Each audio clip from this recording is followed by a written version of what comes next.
Hello and welcome. तो दोस्तों, economic reforms in India का आज है लेक्चर नंबर सेकंड।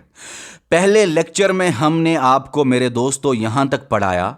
आज है लेक्चर नंबर सेकंड और आज हम पढ़ेंगे बैलेंस ऑफ पेमेंट के बारे में, थोड़ा सा उसके अंदर क्या होता है, किस तरह से पॉलिटिकल इंस्टेबिलिटी के साथ साथ इकोनॉमिक क्राइसिस के साथ साथ पॉलिटिकल क्राइसिस भी हुए, और हम देखेंगे फिस्कल डेफिसिट ऑफ गवर्नमेंट जो होता है उसका क्या रीज़न था ये 1991 क्राइसिस में, गल्फ वार की वजह से क्या हुआ, 1991 क्राइसिस किस तरह से हुए, इन्फ्लेशनरी स्पाइरल से क्या रीजन हुआ 1991 क्राइसिस का।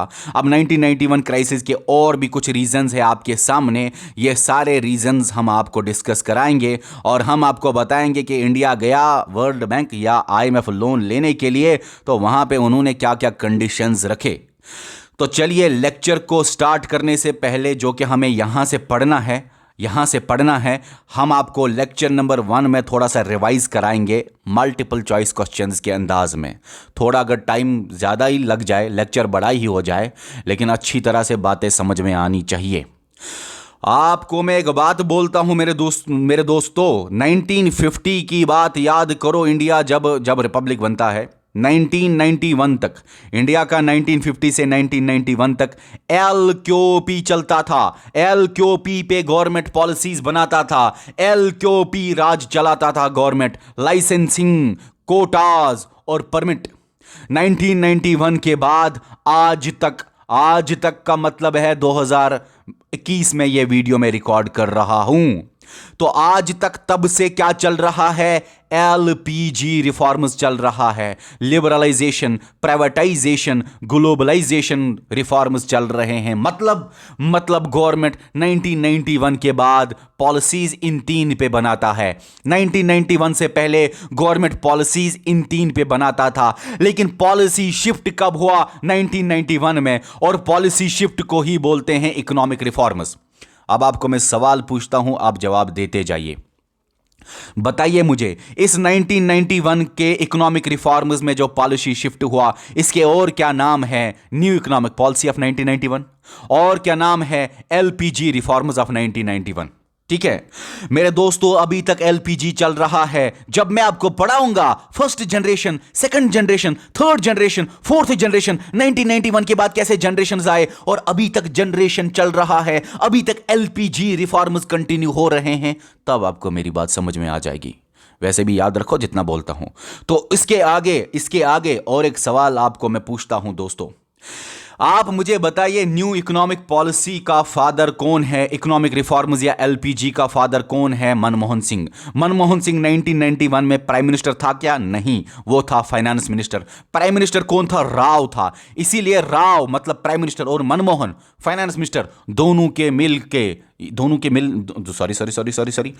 ने मिल के काम किया। ज्यादातर मनमोहन का रोल था, लेकिन हां बहुत सारे बोलते हैं दोनों का रोल था, तो इसीलिए राव मनमोहन मॉडल भी इस टॉपिक का नाम है।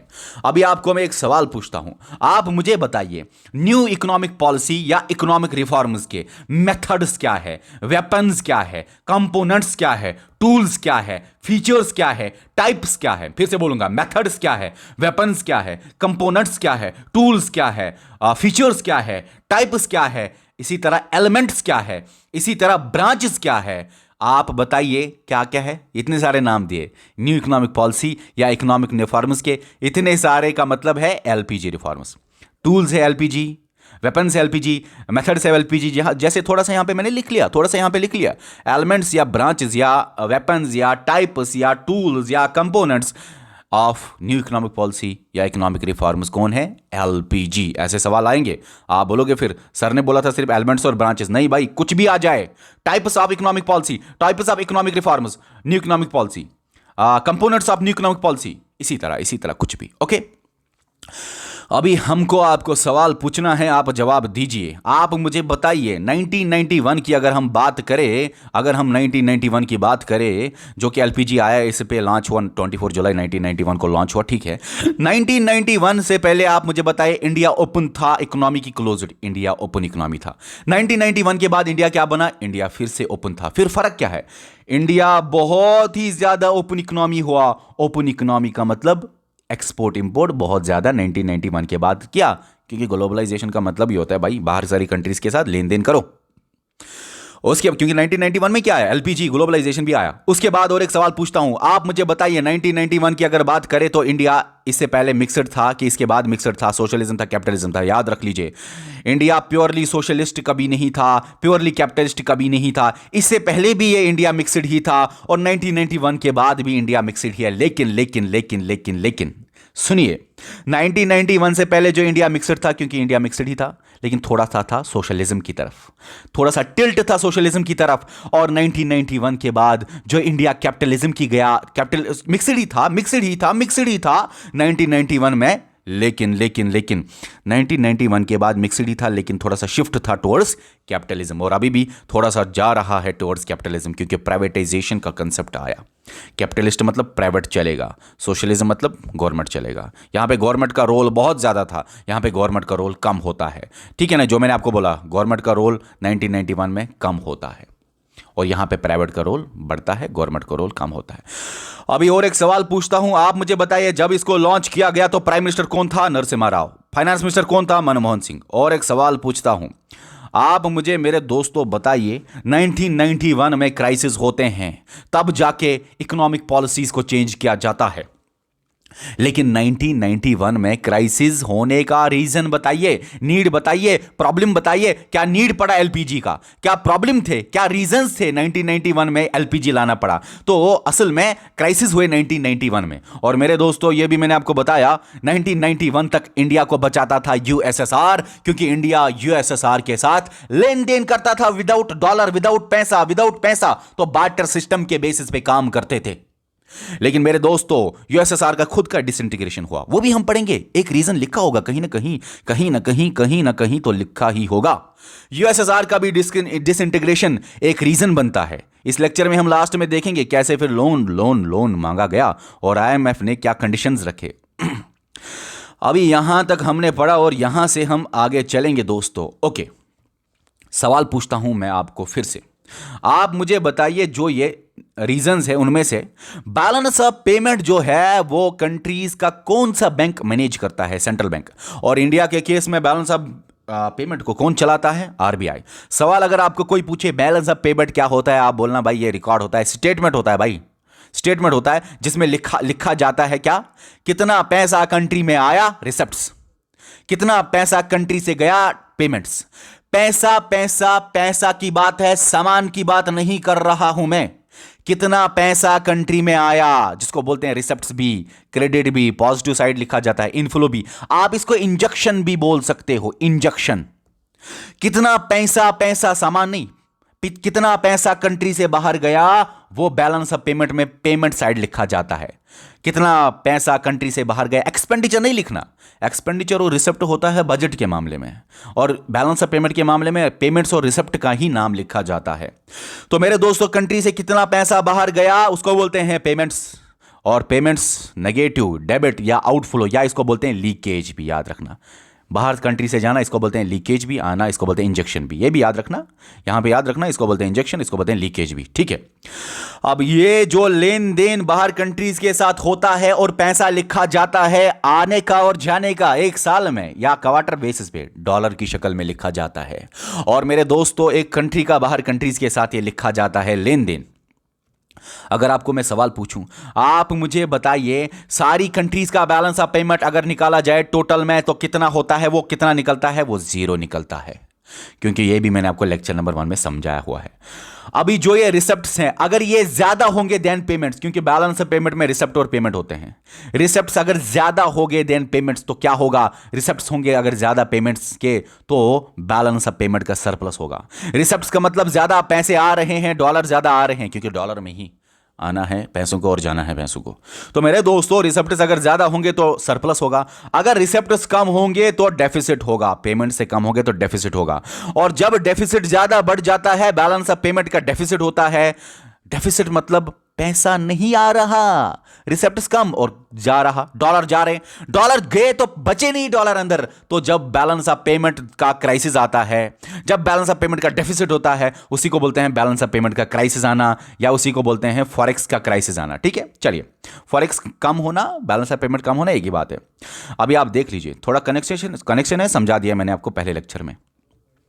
सवाल पूछता हूं, बैलेंस पेमेंट का बहुत ज्यादा डेफिसिट हुआ, फॉरेन एक्सचेंज पैसा रहा नहीं, डॉलर रहा नहीं कि ये डेफिसिट को पूरा कर सके, तो बैलेंस ऑफ पेमेंट क्राइसिस आया।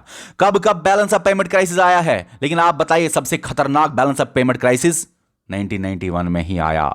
सबसे वर्ष आज तक के डेट तक सबसे खतरनाक 1991 में ही आया। उसके बाद दूसरे नंबर पे खतरनाक, तीसरे नंबर पे खतरनाक। ओके, अब एक बात याद रखना मेरे दोस्तों, याद रखना। बैलेंस ऑफ पेमेंट डेफिसिट होता है जब क्या हो, रिसेप्ट्स कम हो देन पेमेंट्स। रिसेप्ट्स कब कम होंगे? जब एक्सपोर्ट्स कम हो देन इंपोर्ट्स। ये लाइन नहीं समझ आई ना, ये मैं आपको आगे समझाऊंगा। लेकिन उससे पहले ये भी जानो कि 1991 में जब क्राइसिस आए ना, क्राइसिस इतना आया कि डॉलर नहीं बचा था, इंपोर्ट कवर बहुत कम था। इंपोर्ट कवर मतलब कितने पैसे, कितने डॉलर, कितने फॉरेक्स हैं कि हम इंपोर्ट करा सकते हैं, कितने दिनों के लिए इंपोर्ट करा सकते हैं, कितने वीक्स के लिए, कितने मंथ्स के लिए इंपोर्ट करा सकते हैं। कौन सा टाइम है जहां तक आप इंपोर्ट करा सकते हो अपने डॉलर से? क्योंकि आप सामान इंपोर्ट करोगे, डॉलर उसको देना पड़ेगा। तो डॉलर आपके पास कितना है, आप इंपोर्ट कराओगे कितने टाइम तक इंपोर्ट कराओगे, उसको बोलते हैं इंपोर्ट कवर। 1991 में 2 वीक का इंपोर्ट कवर था। और याद रखना, सिर्फ 1 बिलियन बचा था। कुछ बुक्स लिखते हैं 1 बिलियन से कम, लेकिन आप बोल सकते हो नॉर्मली 1 बिलियन तक का पैसा सिर्फ बचा था अप्रोक्सीमेटली फॉरेक्स में, जब ये 1991 का क्राइसिस हुआ। ठीक है, ओके। अब हमको पढ़ना है, बैलेंस ऑफ पेमेंट में 2 अकाउंट्स होते हैं, एक करंट अकाउंट, दूसरा कैपिटल अकाउंट। और यहां पे ही आपको वो समझ में आएगा जो मैंने आपको बताया था लेक्चर नंबर 1 में कि this is good for India, this is bad for India. अब आपको ये समझ में आएगा कैपिटल अकाउंट और करंट अकाउंट। और मेरे दोस्तों, कैपिटल अकाउंट डेफिसिट इंडिया में हुआ ही नहीं कभी। कैपिटल अकाउंट डेफिसिट कोई कंसेप्ट ही नहीं मिलेगा आपको, क्योंकि हुआ ही इंडिया में नहीं कभी कैपिटल अकाउंट डेफिसिट, जो कि अच्छा था। Capital account deficit is good, मगर वो हुआ नहीं कभी। कैसे गुड? बता दूंगा। तो सुनिए, अब हम यहां से स्टार्ट करते हैं लेक्चर नंबर 2 को। थोड़ा सा पानी पहले पी लेता हूं। तो सुनिए अब किसी भी कंट्री का बैलेंस ऑफ पेमेंट, तो रुकिए थोड़ा सा नजदीक लाता हूं। तो सुनिए, अब बैलेंस ऑफ पेमेंट पढ़ते हैं, थोड़ा सा देखते हैं मेरे दोस्तों। यहां पे बैलेंस ऑफ पेमेंट अच्छी तरह नहीं पढ़ाऊंगा, कोई मकसद नहीं है पूरा टॉपिक पढ़ाने का। अगर मैं आपको बैलेंस ऑफ पेमेंट पढ़ाऊं तो 8 से 10 लेक्चर्स में यह खत्म हो जाएगा, अगर हम इंटरनेशनल ट्रेड अच्छी तरह पढ़े। लेकिन यहां पे इस टॉपिक के रिलेटेड कितनी इंफॉर्मेशन देनी है बैलेंस ऑफ पेमेंट के रिलेटेड, उतना ही बोलूंगा। तो सुनिए, हर कंट्री के बैलेंस ऑफ पेमेंट में आपको 2 अकाउंट मिलेंगे, करंट अकाउंट और कैपिटल अकाउंट। हर कंट्री चाहता है कि कैपिटल अकाउंट में सरप्लस हो, पॉजिटिव हो। हर कंट्री का एम होता है कि करंट अकाउंट में सरप्लस हो, और हर कंट्री का एम होता है कि यहां से जो कैपिटल अकाउंट है उसमें नेगेटिव हो, डेफिसिट हो। एक बात याद रखो, पॉजिटिव जहां पे आएगा, याद रखना इसका मतलब सरप्लस है। नेगेटिव जहां पे आएगा मतलब डेफिसिट है। एक कंट्री में पैसा जब आता है, रिसेप्ट्स जब होते हैं, उसको बोलते हैं पॉजिटिव। एक कंट्री से जब पैसा माइनस होता है, निकलते हैं, उसको बोलते हैं माइनस। तो जब पेमेंट्स किए जाते हैं तो माइनस, आते हैं पैसे तो पॉजिटिव। याद रखा, एक कंट्री के लिए अच्छा क्या है? अच्छा है कि पॉजिटिव में हो जाए, पैसा आए। और गलत क्या है कि नेगेटिव ना हो, पैसे बाहर नहीं जाने चाहिए। लेकिन कैपिटल अकाउंट में माइनस ही एम होता है। ऐसा क्यों? सुनिए, आप मुझे बताइए, आपका घर है, आपकी कंट्री है, आपकी कंट्री में आपके घर में पैसे आते हैं, और पैसे आने को बोलते हैं पॉजिटिव, सरप्लस होगा। जब ज्यादा पैसे आएंगे तो पॉजिटिव ही होगा। लेकिन क्या यह सही है? आपके कंट्री में पैसे आते हैं, पॉजिटिव होता है लोन की वजह से। क्या यह सही है कि लोन आप ले लो बाकी कंट्री से, अरे बाद में चुकाना पड़ेगा विद इंटरेस्ट? लोन लेना बहुत गलत है। और इसीलिए कैपिटल अकाउंट में पॉजिटिव होना नॉट गुड, लोन से पैसे आना किसी कंट्री में नॉट गुड। किसी भी कंट्री का मकसद नहीं होता कि कैपिटल अकाउंट सरप्लस हो जाए। हर किसी कंट्री का मकसद होता है कैपिटल अकाउंट डेफिसिट हो जाए। लेकिन इंडिया कभी डेफिसिट, अभी ये बात जो मैंने, ये लाइन जो बोली ना, आपको समझ नहीं आई होगी, मुझे पता है। अभी रुकिए और समझिए इस बात को पहले। तो कंट्री में पैसे आने को पॉजिटिव, लेकिन पैसे जब आएगा करंट अकाउंट से तब गुड गुड, बहुत अच्छी बात है। मकसद वही होता है, पैसे ज्यादा आना चाहिए करंट अकाउंट से। कैपिटल अकाउंट से पैसा आएगा वो गलत बात है, पैसे नहीं आना चाहिए कैपिटल अकाउंट से। प्लस प्लस मतलब पैसे आना। ओके, अब एक बात याद रखो, अगर अगर अगर कंट्री से बाहर पैसा जा रहा है, अब देखते हैं बाहर पैसे जाने को क्या बोलते हैं, माइनस। अब माइनस के केस में यहां पे ये गुड है। एम यही होता है, एम यही होता है कि माइनस हो जाए। क्यों? क्योंकि बाहर किसी कंट्री को लोन दोगे वो आपकी कंट्री के लिए अच्छा है, अच्छा है, अच्छा है। ये वाला डेफिसिट अच्छा है, ये वाला डेफिसिट अच्छा है, कैपिटल अकाउंट वाला डेफिसिट अच्छा है, कैपिटल अकाउंट वाला डेफिसिट अच्छा है, जो कि आज तक इंडिया ने बाहर कभी किसी को दिया नहीं। लोन दिया है उससे ज्यादा मगर लिया है, तो नेट वाला जो रिजल्ट निकलता है वो इंडिया के लिए नहीं निकलता ठीक, तो इंडिया के लिए वो नेगेटिव नहीं निकलता। कैपिटल अकाउंट डेफिसिट होना चाहिए लेकिन हुआ नहीं कभी। तो सुनिए, बाहर किसी कंट्री को लोन देना अच्छी बात है, पैसे निकलना अच्छी बात है, लेकिन इस तरह से पैसे निकलना नॉट गुड। माइनस होना नॉट गुड, इस तरह से पैसे निकलना, कंट्री से पैसे निकलना मतलब माइनस पेमेंट होना, लेकिन not good for any country अगर यहां से पैसे माइनस हो जाए। कैसे कैसे कैसे मेरे दोस्तों, ऐसे बाहर पैसे होना, माइनस होना, ये अच्छा नहीं है किसी भी इकोनॉमी के लिए कि एक कंट्री से बाहर पैसे जाएंगे, ये अच्छा नहीं है। इस मामले में अगर हम देखें तो माइनस अगर हो जाए तो अच्छा नहीं है, लेकिन हां अगर लोन की शक्ल में हो जाए, अगर बाहर किसी कंट्री के इन्वेस्टमेंट की शक्ल में हो जाए, हमने बाहर किसी कंट्री में इन्वेस्ट किया, भाई बाद में तो पैसा वापस मिलेगा।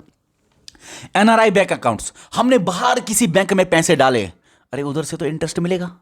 इन शॉर्ट, कैपिटल अकाउंट से माइनस होना इज गुड, इसीलिए मैंने यहां पे लिखा हर कंट्री का मकसद होता है कि यहां से पैसे माइनस ही हो जाए कंट्री में, और हर कंट्री का मकसद होता है यहां से प्लस ही हो जाए कंट्री में। लेकिन इंडिया में उल्टा है, इंडिया में उल्टा है। करंट अकाउंट प्लस का मतलब सरप्लस, मतलब जब सरप्लस हो, जब पेमेंट्स, जब रिसिप्ट ज्यादा हो। लेकिन इंडिया में करंट अकाउंट सरप्लस कभी नहीं हुआ, और इंडिया अकाउंट में जो कैपिटल अकाउंट डेफिसिट है वो कभी नहीं हुआ। इंडिया में उल्टा हुआ, ये वाला नॉट गुड वाला और नॉट गुड वाला इंडिया में हुआ। इंडिया में करंट अकाउंट डेफिसिट हुआ है, माइनस मतलब डेफिसिट, और इंडिया में कैपिटल अकाउंट सरप्लस हुआ है। Capital account surplus is not good, याद रखना। कैपिटल अकाउंट में पॉजिटिव होना, सरप्लस होना नॉट गुड। कैपिटल अकाउंट की वजह से बैलेंस ऑफ पेमेंट का सरप्लस होना नॉट गुड। करंट अकाउंट की वजह से बैलेंस ऑफ पेमेंट में माइनस होना, डेफिसिट होना नॉट गुड। और इंडिया दोनों केसेस में फंसा हुआ है। मतलब इंडिया का ये वाली हालत है। जो एम है हर कंट्री का वैसा नहीं है इंडिया में। बहुत सारी कंट्रीज में भाई एम तो इंडिया का भी यही है, एम तो इंडिया का भी यही है कि ये करे और ये करे, लेकिन कामयाब नहीं हुए बहुत सारी कंट्रीज, और इंडिया भी इसमें आता है क्योंकि इंडिया ने बहुत ज्यादा लोन लिया हुआ है, याद रखना। अब आप बोलोगे सर इसको थोड़ा सा खोलिए, समझ नहीं आया। सुनिए, करंट अकाउंट जो है ना और कैपिटल अकाउंट है, सुनिए सुनिए सुनिए सुनिए सुनिए। करंट अकाउंट में आते हैं विजिबल्स और इनविजिबल्स। विजिबल्स का मतलब जब गुड्स का लेन देन हो, इनविजिबल्स का मतलब जब सर्विसेज का लेन देन हो। आपको पता है भाई कि बाहर कंट्री से अंदर आएंगे गुड्स या सर्विसेज, और कंट्री से बाहर भी जाएंगे गुड्स या सर्विसेज। अगर हम गुड़ की ही बात देखें, गुड़ का कंट्री से बाहर कंट्रीज में इंपोर्ट एक्सपोर्ट गुड्स के मामले में, उसको बोलते हैं करंट अकाउंट का विजिबल्स वाला पोर्शन। अगर हम सर्विसेज को ही देखें और बाकी भी इनकम भी, ट्रांसफर पेमेंट्स भी, रिमिटेंसेस भी थोड़ा सा वो इनविजिबल्स में आते हैं।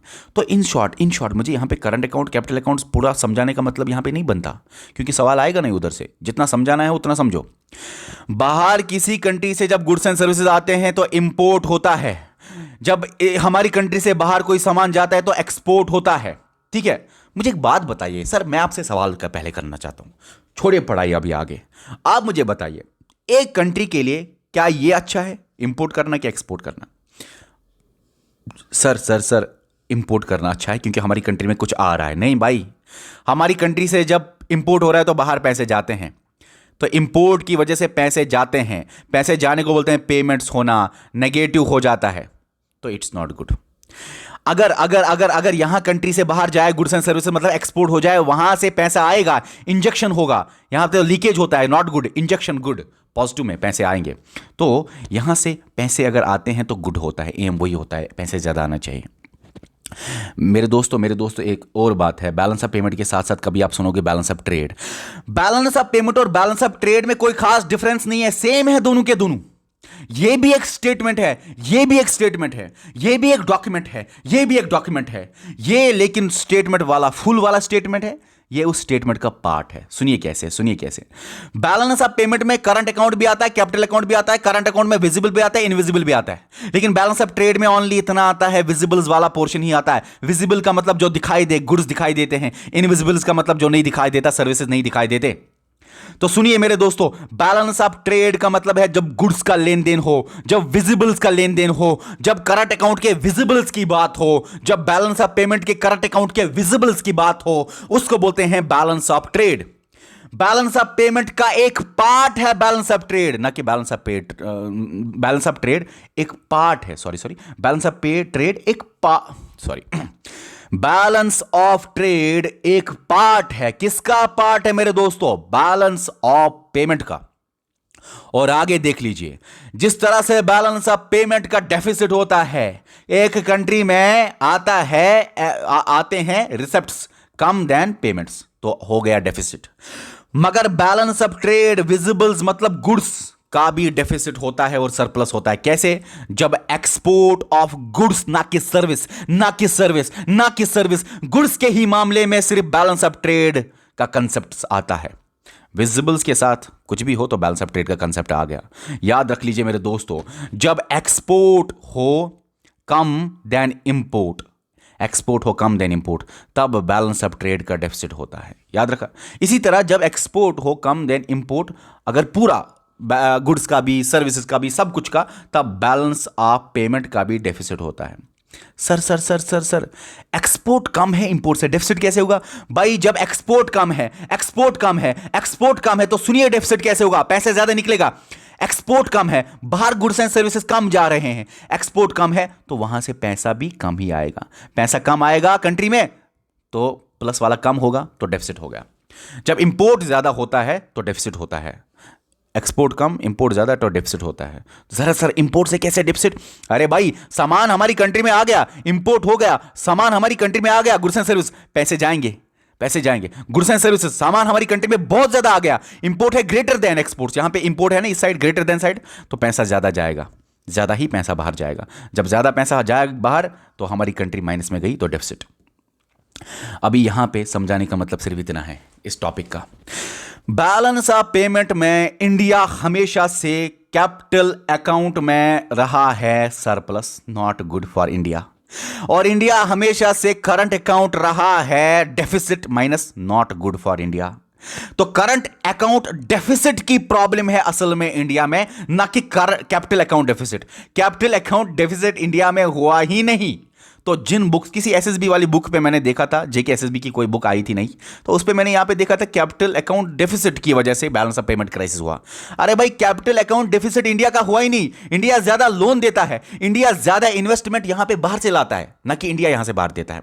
इंडिया के एनआरआई डिपॉजिट्स बाहर के इधर ज्यादा है, ना कि इंडियंस के बाहर ज्यादा है। इंडिया ज्यादा लोन लेता है, ना कि इंडिया ज्यादा लोन देता है। इंडिया लोन बहुत कम देता है, लेता बहुत ज्यादा है। तो पैसा ज्यादा प्लस प्लस प्लस इंडिया का है, तो कैपिटल अकाउंट का डेफिसिट इंडिया में होता ही नहीं। लेकिन जो कि गलत बात है, लोन से पैसा नहीं आना चाहिए। ओके। तो यहां पे इस याद रखना, इंडिया जो है मेरे दोस्तों करंट अकाउंट डेफिसिट में होता है, ये जो मैंने बोला नॉट गुड, और कैपिटल अकाउंट सरप्लस में होता है, ये जो मैंने नॉट गुड बोला। तो इंडिया की दोनों कंडीशंस में नॉट गुड। ये भी एक रीजन था बैलेंस ऑफ पेमेंट क्राइसिस का, ये भी एक रीजन था ये जो इकोनॉमिक क्राइसिस 1991 के हुए, कि करंट अकाउंट डेफिसिट हुआ और करंट अकाउंट डेफिसिट नहीं होना चाहिए।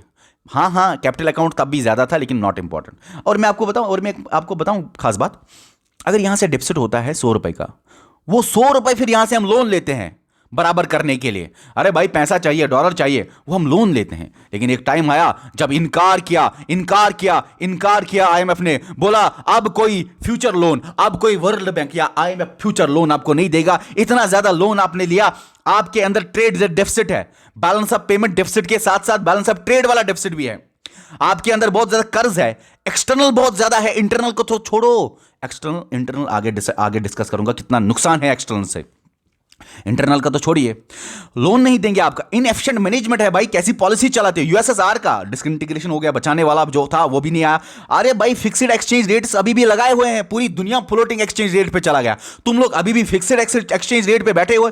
और कितनी बार बोला कि करेंसी डेप्रिशिएट करो, लेकिन इंडिया ने माना 1 जुलाई को जल्दी, क्योंकि आईएमएफ ने कंडीशंस रखी। वो हम आगे पढ़ेंगे, हमने अभी ये पढ़ा नहीं। इन्फ्लेशन स्पाइरल, अरे लोगों को तो होता है डिमांड पुल इन्फ्लेशन, लेकिन डिमांड पुल इन्फ्लेशन के साथ साथ आपका कॉस्ट पुल इन्फ्लेशन हुआ, और कॉस्ट पुल इन्फ्लेशन के साथ साथ फिर से डिमांड पुल इन्फ्लेशन हुआ। आप तो इन्फ्लेशनरी स्पाइरल में फंस गए।